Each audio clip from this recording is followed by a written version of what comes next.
convenient it is for residents. Kasi yung iba po, hindi ko po kasi alam yung ano dito. Sa Makati may unified ID to get the social medical services o assistance. Dito naman po we have an ID para dire-diretso lang po, zero billing, when it comes to health po. You know, wala kami masyadong exclusivity rito eh. Kasi sabi ko nga, priority namin ng taga-Cainta, but health is borderless. You know, everyone who goes to your place, to your hospital, seeking help, dalawa lang yan, nagmamadali o wala siyang pera. Either way, you are obliged to help them the best way you can. Ngayon, pag dumating na, umayos na, that's the only time that you try to convince them. Siguro, pwede na po, kung hindi na po talagang stable na kayo at meron naman kayong konting pondo, pwede na natin kayong ilipat. Pero kung sasabihin niyo sa amin na wala pa rin naman kayong pera, hindi namin kayo paalisin dito hanggang di kayo magaling. That is the idea. That's utopia. Kasi isang bansa lang naman ang ginagalawan natin eh. If we try to be very parang localized dyan sa issue ng ano niya, nagiging parang masyadong parochial eh ang approach mo. Not sa health. Pwede sa bahay. Bakit? Hindi naman life and death yun. Pero yung health, yung concerns mo, yung pa ba pag-uusapan natin, naghihingalo ka na, hindi pa kalokohan yan. Eto na oh, mamamatay ka na oh. Tapos, naku, wala pala kayong ganitong card eh. Diba? How can you say that you're actually doing it right if you will be treating people that way? Yung mga discussion na yan is right after. Right after everything has been settled, and then just try talking them out na there would be some options that para to give way to the people who live here. We will be happy. Otherwise, you will stay where you are, and we will make sure that you will get the same treatment as a treatment that we provide to the people of Cainta. I think that's idealistic. That's the idealistic way to handle it. Kahit kayo, pumunta kayo sa pwesto ko rito, hindi ka nagmamagaling. Kahit kayo, mupo kayo dito, makita nyo lahat yun. 100% yun din na magiging paraan niyo. Bakit? Alis masama kayong tao. Pero kung normal ka, hindi mo lang mabuti. Normal lang akong tao. I react the way everyone reacts. That's exactly why we understand each other here in Cainta. I react like a normal human being. Wala yung tali-tali na yan. This is something maybe that's parang gifted lang ako at the thought that I can relate and understand people's plight. And I use that to the hilt just so alam nila na every time that they go here, if I feel happy for them, I am happy for them. If I feel angry at the way they do things, they will hear it from me. But if they feel that I am already ready to help them out, they will feel the help that's gonna be given by government. Lahat ng pwede itulong. Sa awa ng Diyos, 12 years namin, kinakaya naman ni Batman. Oo, hindi naman kami nababankrupt. Ayos naman. Kahit sabihin, pahalan na si Batman, kaya pala ni Batman. Oo, parang ako naniniwala sa universal karma eh. Pag mag-plan ka ng maganda, eventually parang alam ng universal law na yan that merong dapat assiste na mangyayari o sitwasyon na darating that's gonna make life better for the people na gusto mo lang tulungan. Not necessarily from your end. Marami lang bigla lang darating ng mga unexpected ways yan. Mayor, meron po ba tayong ordinance na ipinagbabawal ang kulay sa minority at senior? Sa senior? Alam ko nagpasa before no?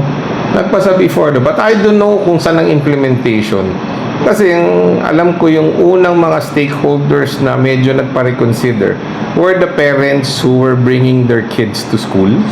And it was really a lot parang savings sa kanila na they can actually drive them na ganito lang na hindi gagastos ng malaki sa mga trikes I wasn't the mayor at the time that it was passed, no? But at the time that it was implemented, I knew that there was a certain sector that we allowed yata. But if you want that verified, you can go see the SB and maybe the vice mayor just to see how the implementation went and what the provisions are. Interview dati namin si Mayor tungkol dyan Yeah. Yun nga, pati yung head ng traffic Yeah. na dapat alis sila sa national road. Ang problema kasi yung eskwela nasa national road. Yun lang. Yun yan. So maybe we just have to strike a healthy balance on this. If it's gonna be maybe meron siyang time lang na pwede siya maybe sa pagpasok ng bata at saka paglabas.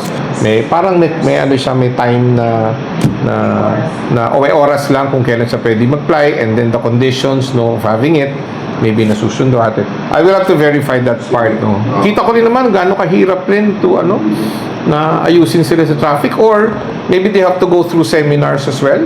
Maybe in traffic seminars. I'm sorry. Minors are not allowed. Definite yun. Ang mga minors hindi daw talaga allowed. We're talking about yung mga of age na But yung seniors, din naman yun, of age rin yun, di ba?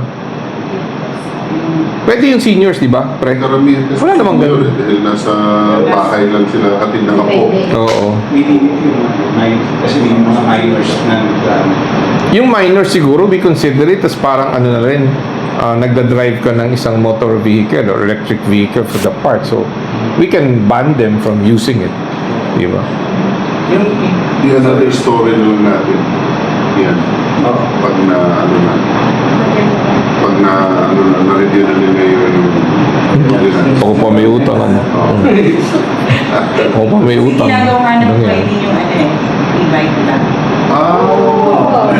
sa division sir. Ginagawa daw hanap buhay. Division. That's something else. Hindi siguro pwede yun. Kasi pag ganun na, parang pinaprangkisa mo na yun. Meron na kailangan certificate of public convenience yun. Walang license yun. Oh, you can't do that. Thank you for at least informing us about it. I will maybe see and check with our town security if that thing prevails here para we can act on it. Baka akala nila, minsan kasi mga tao parang pag tahimik ka, akala nila okay lang. Okay. Oo. Mayor, okay lang ba na yung mga e-bike na yan na pa-register na rin? Kasi talagang hindi siya naka-register. Kung sakali, don't you think it is a national pronouncement? Kasi parang buo siya. Yeah. Parang hindi yata namin. Locally, Pati yung hindi taga-kainta, i-register dito, tapos sisitahin namin, gano'n. Isipin ko rin. Mahirap yun. Yun nasa Kasi, sa LTO eh. kasi ang alam ko, initially, binawal. Tapos di ba binawi ng gobyerno, ng national. I remember that, di ba? There was a national politics, parang 2 days after, parang they binawi, di ba? Oo. So, we have to comply, no? If they would hand down a particular policy that would cover this, of course, by all means, we will comply. Di ba? Ngayon, if it's a peculiar situation na kainta lang naman, how effective will effective be kung hindi naman lahat na nag-i-e-bike na dumadaan dito, taga sa amin, mahirapan kami control yun, di ba?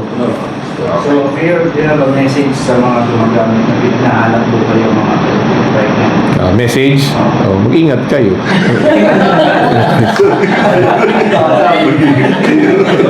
Medyo may bahuli. Sabi ko, ay, okay lang.